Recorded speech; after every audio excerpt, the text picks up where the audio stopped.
Bonjour et bienvenue dans la quotidienne de School TV, l'émission qui vous raconte l'éducation au quotidien. Au sommaire aujourd'hui, Gabriel Attal a promis des annonces début 2024 sur l'entrée dans le métier enseignant. L'objectif, c'est de lutter contre la désaffection du métier. Ça tombe bien, Sylvain Bersinger a des idées à lui soumettre. Il est l'invité du Grand Oral. L'Anti-Sèche de Brandon Moirette. L'Anti-Sèche, vous le savez, c'est la façon dont l'actualité résonne dans les programmes. L'actu, c'est à la fois une naissance, ou du moins son anniversaire, et une journée mondiale, celle de Tintin. Ces aventures font partie des ouvrages recommandés par les programmes, parfois d'ailleurs pour les critiquer. L'heure de la récré, toujours avec Brandon, récré ciné, comme souvent le mercredi, sortie du film Mean Girls. Et puis rendez-vous en fin d'émission avec Candice Anzel et son conseil de famille. Aujourd'hui, on parle de la routine matinale ou comment tout doucement essayer d'accélérer la cadence. La quotidienne de School TV, c'est maintenant, c'est parti, Grand Oral. Il a testé, il n'a pas détesté, mais il a tout de même passé son chemin. Voici quelques années, Sylvain Bersinger, alors âgé de 23 ans, donne ses premiers cours à l'université.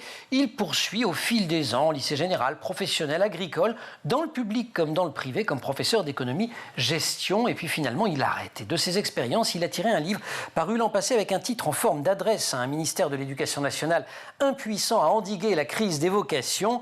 Et ça vous étonne qu'on ne trouve plus de profs. C'est aux éditions Henrik B. Sylvain Bersinger, bonjour. Bonjour. Vous êtes aujourd'hui économiste en chef au sein du cabinet Asterès. Le sous-titre du livre dit « Pourquoi j'ai embrassé puis quitté la profession ». Je veux bien qu'on parte de là d'ailleurs, parce que ce n'est pas la partie que vous développez le plus dans le livre. Pourquoi vous l'aviez embrassé, cette profession ?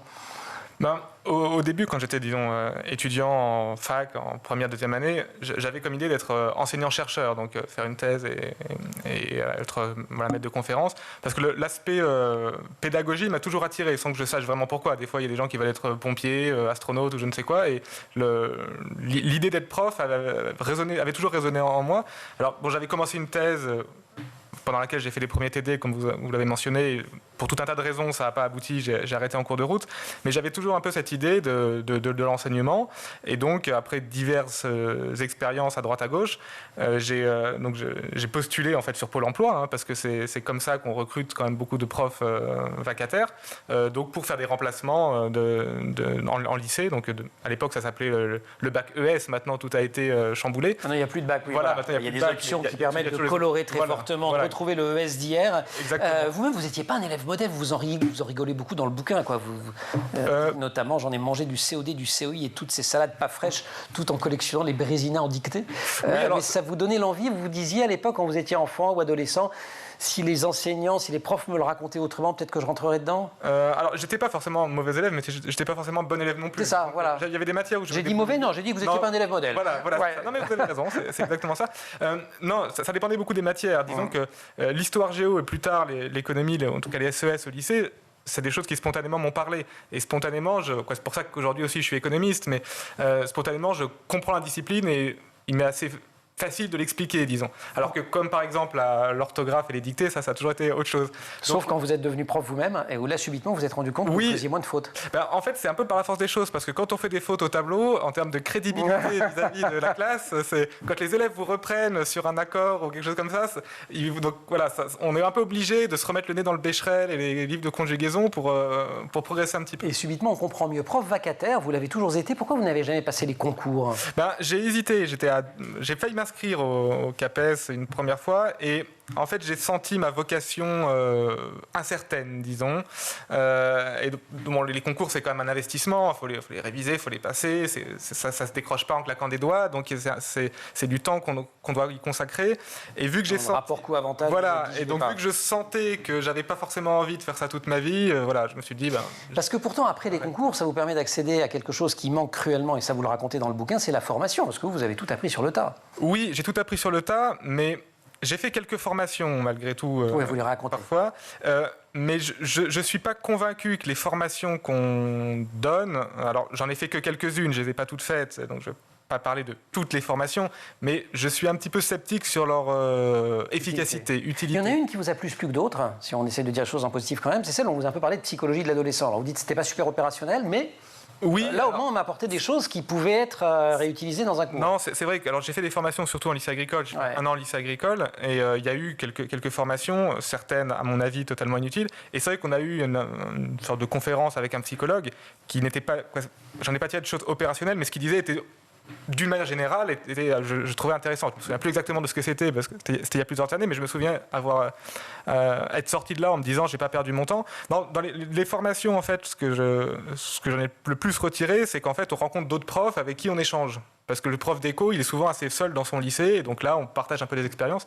C'est peut-être le seul point positif. L'aspect plus précieux. Mais je trouve que les formations auxquelles, en tout cas, j'ai assisté, je trouve qu'il y a un peu un côté, alors c'est pas très politiquement correct de le dire, il y a un peu un côté, il faut dire qu'on fait de la formation, on envoie les profs en formation quelques jours, et voilà, vous voyez, on forme les profs, on a coché la case, et voilà. Et ça m'a un peu donné cette impression-là. En même temps, vous avez une vision de l'enseignement qui vous dit un peu, finalement, l'inné l'emporte sur l'acquis. Je vous cite, toutes les formations du monde ne feront jamais de quelqu'un qui n'a pas l'enseignement dans le sang un bon prof, pas plus qu'elles ne pourront faire un bon commercial ou un bon acteur. Vous pensez quand même qu'il y a des prédispositions? Je pense, ouais. Alors après c'est peut-être très débattu, d'autres pourraient contredire ça, mais je pense qu'il y a une grande part d'inné. Et vous avez dit un acteur, bah oui, je pense qu'il y a des gens, ils peuvent prendre tous les cours. Je l'ai dit, je vous ai cité, surtout. Vous l'avez dit, j'ai d'excellentes sources. Effectivement. Mais non, je pense qu'il y a beaucoup de, peut-être même la plupart des métiers, il y a une large part d'inné. L'enseignement, je pense que c'est avant tout un contact courant qu'on essaie de faire passer entre le prof et la classe, donc entre des êtres humains. Et c'est pas évident d'avoir ça en soi. De l'avoir ou de pas l'avoir. De l'avoir ou de pas l'avoir, de réguler l'autorité, c'est très difficile. Moi, je me suis un peu cassé la gueule là-dessus. Vous n'êtes pas le seul, mais vous avez d'abord l'honnêteté de le raconter. Oui. Vous le faites avec beaucoup d'humour, je dois dire. Et ce qu'il faut d'autodérision. Sylvain, si vous voulez bien, on se retrouve juste après l'Anti-Sèche. C'est notre façon à nous d'essayer d'amener l'intérêt pour les contenus qu'il y a dans les programmes scolaire, on passe par l'actualité et on le fait avec Brandon Moirette. Brandon, bonjour. Bonjour Emmanuel. Anti-Sèche aujourd'hui où l'on célèbre la journée mondiale de Tintin sur Tintin puisque vous revenez sur l'histoire du plus célèbre des reporters de fiction. Oui, est-ce qu'on a des tintinophiles ici, non? Un peu. Tintino, j'ai lu. Plutôt Astérix, mais un peu. Ah, pareil. Vous pas de très bon goût alors. Alors oui, donc cette journée mondiale n'est pas choisie au hasard puisque le 10 janvier 1929, Tintin, né sous le crayon d'Hergé, son véritable nom de naissance c'est Georges Rémy. Georges, vous tournez, Hergé, voilà d'où vient son pseudonyme Hergé. Et tout démarre donc dans cette rédaction du très sérieux journal Le XXe siècle, très catholique, très conservateur. Nous sommes en Belgique. Hergé, lui, n'a que 21 ans à peine et il est le rédacteur en chef du Petit 20e. C'est le supplément qui est publié chaque semaine destiné aux enfants. Et ce 10 janvier 1929, il propose à ses jeunes lecteurs une nouvelle histoire en BD qu'il a lui-même inventée et dessinée, les aventures d'un journaliste qui part en reportage au pays des soviets, accompagné de son petit chien blanc, Milou, voilà, et 6 lettres, Tintin, T-I-N. Au départ, la publication n'est qu'en feuilleton, il faut attendre 1930 pour lire les aventures de Tintin. Au total, 24 albums de 1930 à 1986 avec le dernier, Tintin et l'Alphare. Tintin passe une partie importante du XXe siècle à voyager. Il traverse un certain nombre de grands événements et ses histoires sont au cœur des bouleversements mondiaux. Ça se ressent dans les bandes dessinées elles-mêmes. Oui, Hergé a toujours dit que Tintin est apolitique. Bon, mais même si on regarde bien quand même, la politique est très présente. Même quand Hergé ne veut pas faire de politique, si on pouvait retenir un seul album qui est le moins politique des 24, c'est bien Tintin au Tibet, album magnifique de 1959, où Hergé préfère une belle histoire d'amitié. Tintin part retrouver Chang perdu dans le lotus bleu.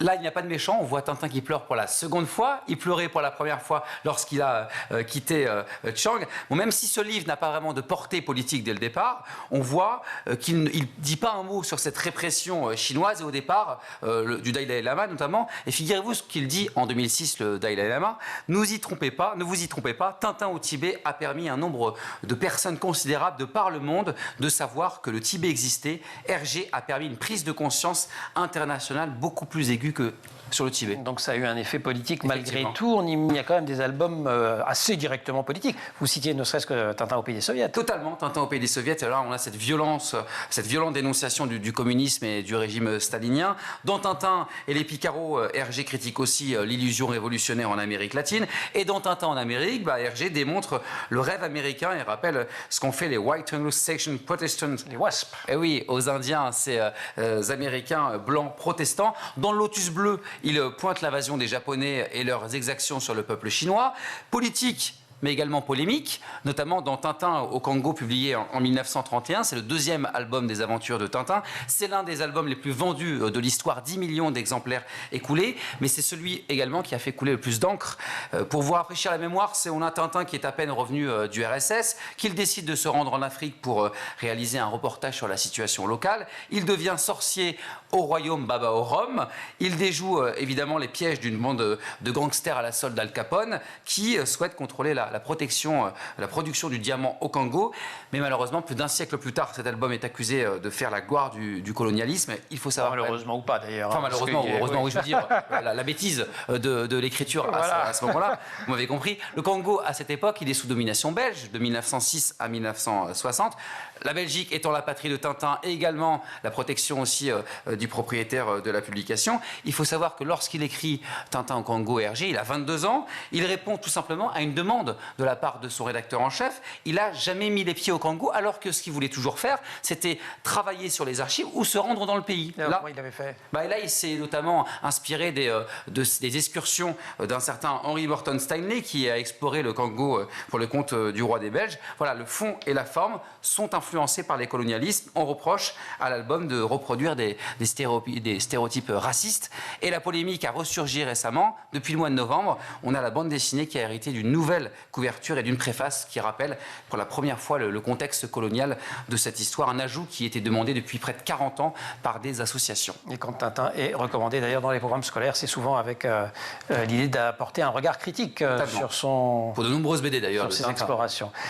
Brandon, merci beaucoup. Merci. On ira au cinéma pour la récré. Oui, toujours au cinéma. Brandon au cinéma. Vous nous ferez la petite houppette là. Elle est presque là. Allez, elle y est. Sylvain Versager.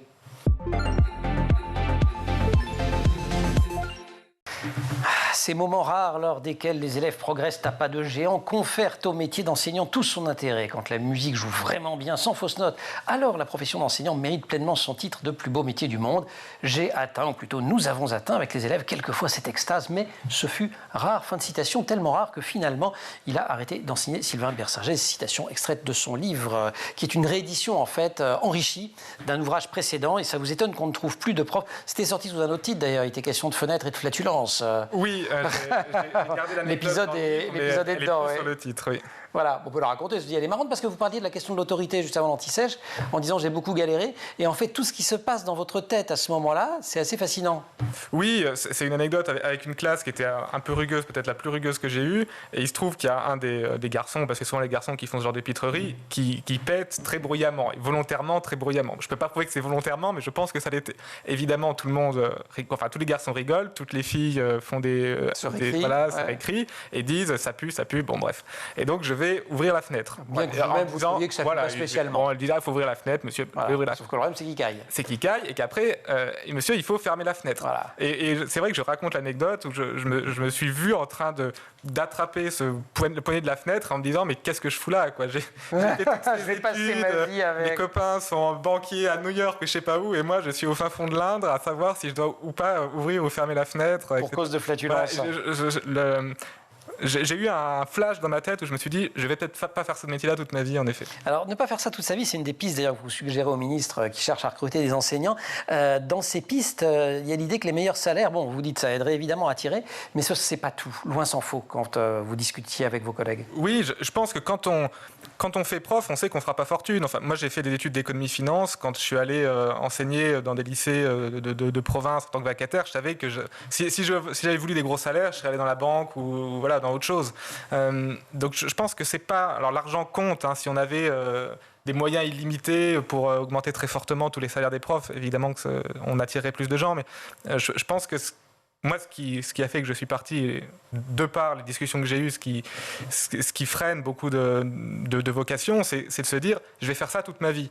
C'est-à-dire, je rentre à, mettons, 25 ans, et jusqu'à 60, ou même plus maintenant, je vais faire à peu près le même métier, devant à peu près les mêmes classes. Alors bon, chaque ministre va changer un coup le programme, un coup le bac, un coup machin, mais globalement, voilà, c'est le même métier, et une fois qu'on est dedans, c'est très difficile d'en sortir. Quand vous avez été prof 20 ans, si vous dites « je veux changer », vous envoyez vos CV à des entreprises, Alors, vous avez des compétences à faire valoir, hein, mais ce n'est pas forcément celles d'autres milieux. Ouais. Ceci dit, vous dites qu'il y a quand même un certain nombre de compétences qui sont transférables. Vous prenez typiquement la question de l'expression orale. Oui, il se trouve que, vous le racontez dans le bouquin, vous vous êtes retrouvé à enseigner l'allemand, que vous parliez pas, franchement, un moment c'était dans un lycée agricole. Oui. Le jour où vous avez dû, en langue anglaise, faire une présentation pour une boîte pour laquelle vous travaillez devant des clients potentiels, vous vous êtes souvenu que vous aviez réussi à enseigner l'allemand sans vraiment parler allemand à des enfants, et vous vous êtes dit là, je vais... Non. Et vous avez cartonné. Non, mais c'est sûr, l'enseignement, on apprend énormément. Je dirais que le prof, en tout cas le jeune prof, apprend peut-être autant que ses élèves sur les premières années. Donc il y a des compétences qu'on acquiert, mais ce n'est pas forcément celles qui seront totalement utiles ailleurs, et en termes de réseau aussi, parce que dans la vie professionnelle, les contacts, les savoir-être, les savoir-faire, c'est quand même très important. Et le problème de l'enseignement, c'est que c'est quand même un monde assez fermé. Et moi, j'avais plein de collègues en salle des profs qui avaient 40-50 ans, qui disaient concrètement, j'en ai marre, j'attends la retraite, j'aimerais faire autre chose. Mais qu'est-ce que je vais faire? Si je pars, je vais devoir partir en bas de l'échelle dans des entreprises. C'est pas Ou alors, si je veux changer de discipline, ça vous choque, c'est une proposition qui n'est pas du tout syndicalement correcte, mais comme quand même à peu près l'essentiel de votre bouquin. Vous dites, après tout, un professeur d'histoire géo, pourquoi il doit tout reprendre à zéro s'il veut devenir prof de sciences économiques et sociales? Pourquoi on ne pourrait pas faire au moins un parcours accéléré? Ça n'a rien d'extraordinaire, parce qu'en Allemagne, les jeunes profs apprennent 2 matières. J'habitais un peu en Allemagne, je raconte l'exemple. Ma coloc passait donc l'équivalent du CAPES en français et en musique. Tous les profs allemands font 2 matières. Et vous le soulignez d'ailleurs, de coller histoire et géographie, ça n'a pas plus de rationalité scientifique que de coller sciences économiques et sociales, ou physique et chimie. Quand on va à l'université, c'est tout à fait différent. Donc, on a fait des rassemblements qui sont en fait assez arbitraires et qui ne sont pas forcément du tout les mêmes dans d'autres pays. Et donc c'est vrai que c'est une idée qui pourrait être creusée. C'est-à-dire que de dire le prof, par exemple, de SES, si je prends mon exemple, pourrait rebondir sur l'enseignement d'autres matières sans avoir à repasser tous les concours. Il pourrait passer des concours, disons, accélérés, parce qu'il y a toute une part de la pédagogie qu'il connaît déjà, rapide, juste pour valider qu'il a bien les compétences. Et en fait, je dirais que d'une manière générale, je pense que ce qu'il faudrait faire pour attirer et retenir les jeunes profs, c'est leur montrer que c'est une carrière qui peut être évolutive, où on n'a pas à faire exactement la même chose toute sa vie professionnelle. On peut avoir des opportunités à l'étranger, on peut avoir des opportunités dans d'autres matières, on peut momentanément quitter, revenir. Alors ça se fait, il y a des passerelles, mais c'est pas du tout Mais c'est très minoritaire. C'est très minoritaire, c'est pas du tout habituel. Juste après la récré, si vous voulez bien, on va retourner dans un endroit que vous avez mentionné, qui nous intéresse beaucoup ici, on n'en parle pas beaucoup, c'est l'enseignement agricole, parce que vous y avez appris des trucs assez inspirants. Je voudrais que vous nous les racontiez, mais juste auparavant, la récré.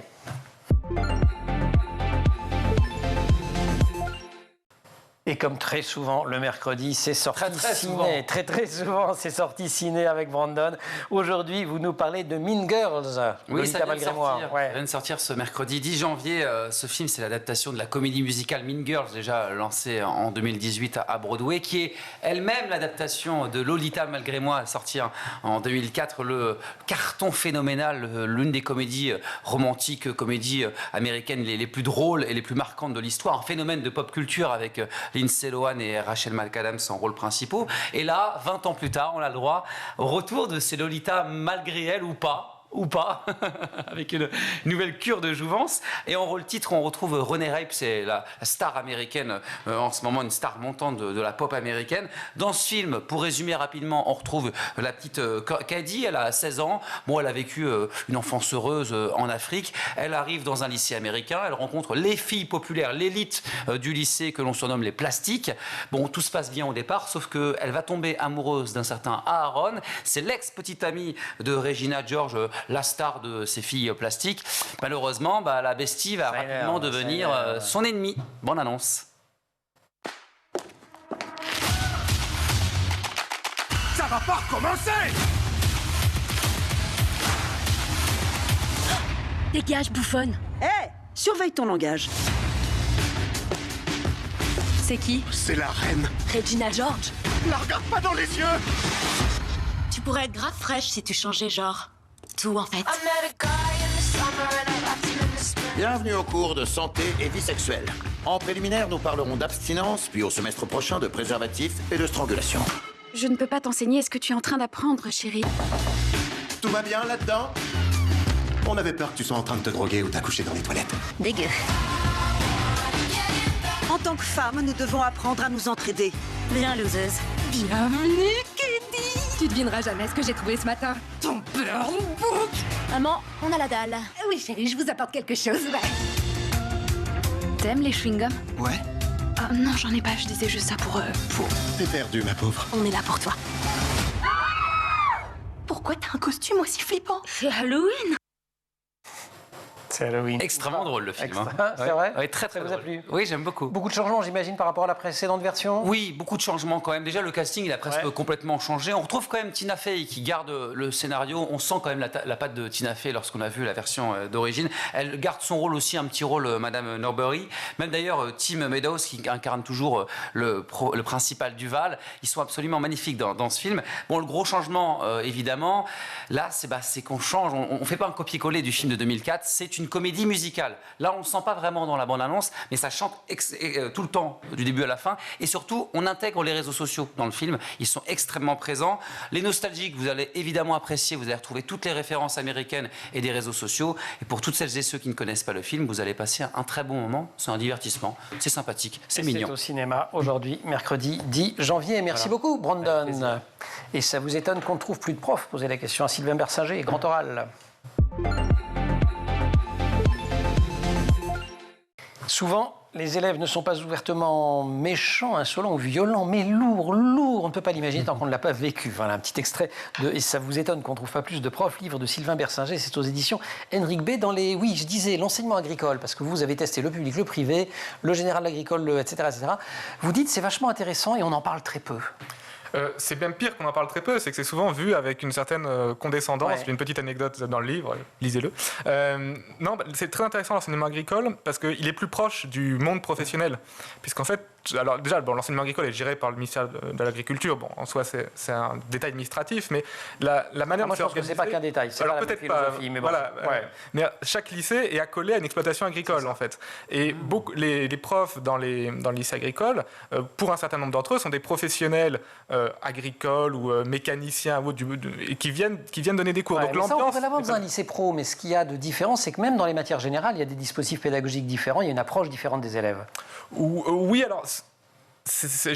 Moi, j'ai vu un lycée agricole. Hein. Et voilà, il faudrait aussi les voir tous. Il y a des filières. Alors, à l'époque, ça s'appelait la filière scientifique, mais vu que tout a été chamboulé, je ne sais même pas d'ailleurs comment ils font maintenant dans le lycée agricole avec leur filière scientifique. Mais il y avait des cours qui étaient les mêmes que dans le général. Mais ce que je trouve, ce qui est intéressant, c'est que c'est l'atmosphère globale en salle des profs et dans le lycée qui n'est pas forcément la même, parce qu'il y a cette c'est quoi? C'est plus tourné vers des élèves?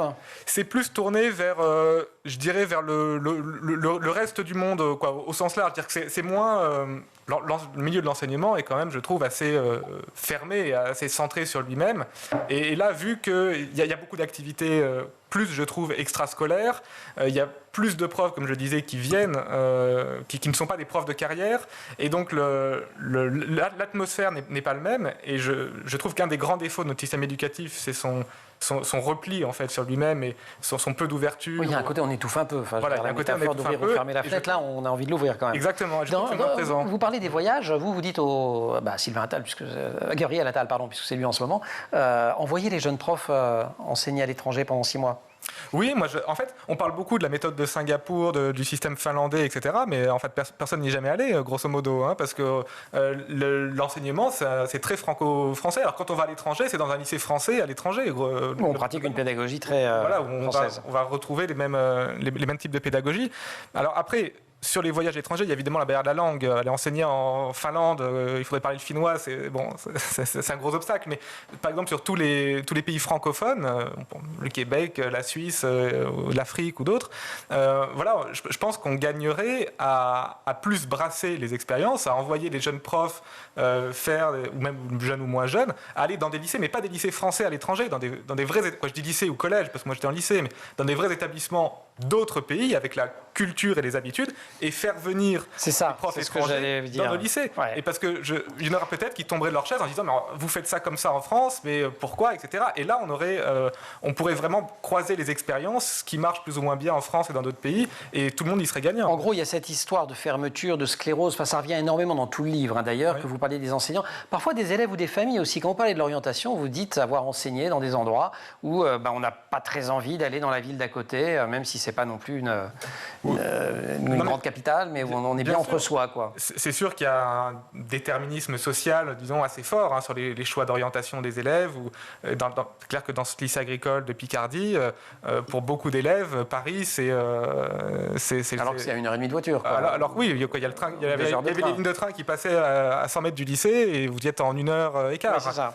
Mais pour beaucoup, c'était comme aller à New York, quoi. C'était vraiment un pays étranger. Donc c'est vrai que les élèves arrivent avec leur bagage culturel, avec les attentes de leurs parents, etc. Et des fois, il y a des élèves qu'on sent qui pourraient s'épanouir dans telle ou telle chose. On essaie de leur dire un peu, mais bien souvent, ils suivent quand même la voie tracée par la famille. Et les enseignants ne sont pas toujours outillés pour essayer de... Bien sûr, oui. Booster tout ça. Sylvain Bersinger, merci beaucoup de nous avoir rendu visite. C'est sorti il y a quelques mois chez Henrik B Éditions et ça vous étonne qu'on ne trouve pas plus de profs.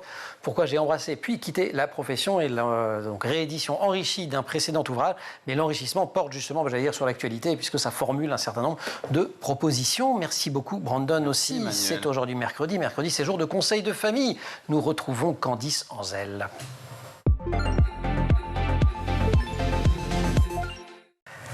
Candice, bonjour. Bonjour. Retour du conseil de famille, j'espère que les fêtes furent bonnes. Très bonnes. C'est votre rentrée pour School TV et c'est reparti 2024 et rien n'a changé tous les matins. C'est dépêche-toi de t'habiller, dépêche-toi de te brosser les dents, dépêche-toi de te préparer. Et ce que vous me dites aujourd'hui, c'est qu'on pourrait remplacer ce dépêche-toi par des alternatives amusantes. Exactement, parce que bon, grouille-toi, dépêche-toi, allez, manie-toi, t'es trop lent. Bon, si ça continue, franchement, je ne t'attends pas, active-toi, fais plus vite, fonce, accélère. Franchement, imaginez 2 secondes si nous, en tant qu'adultes, on nous faisait ces injonctions. Imaginez votre conjoint dans la rue qui dit « Allez hop là, tu te manies maintenant ?» Ou carrément votre patron qui vous presse de sortir de la salle de réunion en vous disant « Bon, si c'est comme ça, moi je vous attends pas pour déjeuner, hein, franchement. » Ou un automobiliste qui vous klaxonne parce que le feu est passé au vert. Ça, il y en a des comme ça. Évidemment, on est à Paris, c'est un mauvais exemple. Effectivement, c'est un mauvais exemple. Mais on est d'accord, ça stresse. Ça stresse. Pourquoi ça génère encore plus de stress, toutes ces expressions? Alors, ça génère du stress chez les adultes, mais encore plus chez les enfants. En fait, ce qui se passe, vous avez déjà dû le remarquer, mais les enfants, en fait, quand vous demandez à un enfant de se dépêcher, et bien souvent, en fait, il ralentit. Les adultes aussi, parfois, d'ailleurs. Exactement. C'est assez simple, il ne le fait pas exprès. Hein. C'est-à-dire que les menaces, les cris, les expressions de colère, elles vont provoquer un ralentissement, en fait, des gestes, une baisse du tonus musculaire et du rythme cardiaque, une hypervigilance et une montée de l'anxiété. Et du coup, pour compenser, eh ben, le cerveau, il va se figer. Et l'enfant, en fait, va se bloquer quelque part. Il va avoir du mal à se mettre en action et il va, du coup, ralentir. Alors, autre point important, on a remarqué, les psychologues ont remarqué que les enfants qui ont vécu dans ce climat, en fait, un peu oppressant, finalement, devenaient des adultes qui ont peur, en tout cas, qui n'aiment pas le matin et qui ont cette croyance qu'ils ne sont pas du tout du matin. Waouh! Il y a des alternatives, des scénarios pour sortir de ça? Évidemment, sinon je n'en parlerai pas. Exactement. Par exemple, on peut poser la question « De quoi as-tu besoin avant d'y aller ?» Cette simple question va mettre en fait l'enfant mentalement dans une logique de solution, de ressources pour se mettre en action. En fait, il va visualiser les étapes nécessaires pour atteindre son objectif. Et une fois justement que ce sera organisé dans sa tête, eh ben, ce sera beaucoup plus facile, par exemple, à exécuter. Il y a une technique, moi j'avais testé le chrono, tu as 5 minutes pour faire ça. Exactement, ça, le chronomètre, en fait on donne un top départ. Alors on peut aussi proposer à l'enfant de se responsabiliser et lui dire, voilà, tu dois préparer ton cartable pour demain, de combien de temps tu as besoin? Et on le laisse être le gardien du temps, ce qui fait qu'il maîtrise complètement justement le temps et ça va l'aider à cadrer son objectif et mieux l'atteindre. Ça, c'est génial. La musique aussi permet de booster la productivité, comme le sait très bien notre maquilleuse, spéciale dédicace. Oui, c'est bien connu en musique, c'est toujours plus sympathique. Bon, je vais vous épargner ma choré sur Beyoncé quand je passe l'aspirateur. Mais franchement, prochaine fois, mais on est d'accord que pour faire justement des tâches routinières, pour les enfants, c'est génial de le faire en musique. Ils ont une chambre à ranger, le cartable à préparer, la vaisselle à faire, débarrasser. Eh bien, on fait ça en musique, mais avec la petite contrainte de dire à la fin de la musique, cette tâche, elle doit être terminée. La compète, ça marche ou pas? Le côté le premier qui a fini, alors, ça marche. Stresse ou ça marche? Alors, ça peut marcher, surtout si vous avez des enfants en bas âge ou que vous avez 4 ans et demi comme moi. Mais on peut proposer en fait une variante. On va faire la course, mais en mettant une petite contrainte un peu rigolote. Par exemple, on va dire, allez, on va se préparer, mais on y va à cloche-pied, ou on y va en arrière. Bon, on fait juste attention de ne pas finir aux urgences, hein. Le but, c'est juste de s'amuser. Mais pour un enfant, en fait, ça va vachement le stimuler de le faire à la façon d'eux, en fait. Tant qu'à s'amuser, on peut aussi incarner des rôles. Exactement. Alors, on peut poser la question le matin, alors, qui es-tu ce matin ? On peut, par exemple, lui proposer, s'il n'a pas trop d'idées, mais généralement, il va vouloir être soit un super-héros, soit un animal qui est connu pour sa rapidité, ou un personnage connu d'un dessin animé, par exemple, et il va du coup incarner ce personnage et l'imiter en se préparant. Ouais, moi, c'était Gaston Lagaffe, ça marchait moins bien. On peut aussi proposer plein de choix différents qui mettent en action. Oui, alors par exemple, il y a plusieurs phrases qui fonctionnent très très bien parce qu'elles vont impliquer l'enfant et il va être acteur du choix qu'il fait. Déjà qu'ils n'ont pas beaucoup de choix dans leur vie, donc on va leur proposer ça. Par exemple, regarde le temps qu'il fait dehors. Est-ce que tu préfères mettre un sweat ou un gilet ? Ou est-ce que tu préfères passer par la rue où il y a des arbres ou la rue des magasins, par exemple ? Ou encore, voilà, il pleut dehors. Qu'est-ce que tu mets comme manteau quand il pleut dehors ? En gros, on peut inventer plein de jeux, quoi. Il faut rendre la chose ludique. Exactement. Alors, le jeu que j'adore, moi, c'est Cap ou pas Cap. Cap ou pas Cap, de mettre ton manteau avant que j'ai fini de réciter l'alphabet. Bon, s'ils sont très très lents, vous pouvez le faire à l'envers, l'alphabet. Ouais. Ou sinon, Jacques a dit, mets tes chaussures. Et puis, si vous êtes un peu comme moi, blagueuse, et ben vous faites, mets tes gants. Ah, non, j'ai pas dit Jacques a dit. Bon, voilà, promis, toutes ces idées, vraiment, elles ne prennent pas plus de temps à mettre en place que de répéter 28 fois, va te brosser les dents. Et puis surtout, n'oubliez pas que parfois, perdre du temps, c'est aussi en gagner. Merci beaucoup, chère Candice, pour ce conseil de famille, le premier de cette année 2024. Merci aussi à toute l'équipe de l'émission, Laure de Mon Maquillage, dont vous avez compris qu'elle maquille en musique, Marine Plantec à la préparation de l'émission, qui est en régie aujourd'hui, avec au son Héloïse Merlin, à la réalisation Théo Bosca. Vous restez sur School TV, on se retrouve en permanence, nous, sur Internet et sur les réseaux sociaux.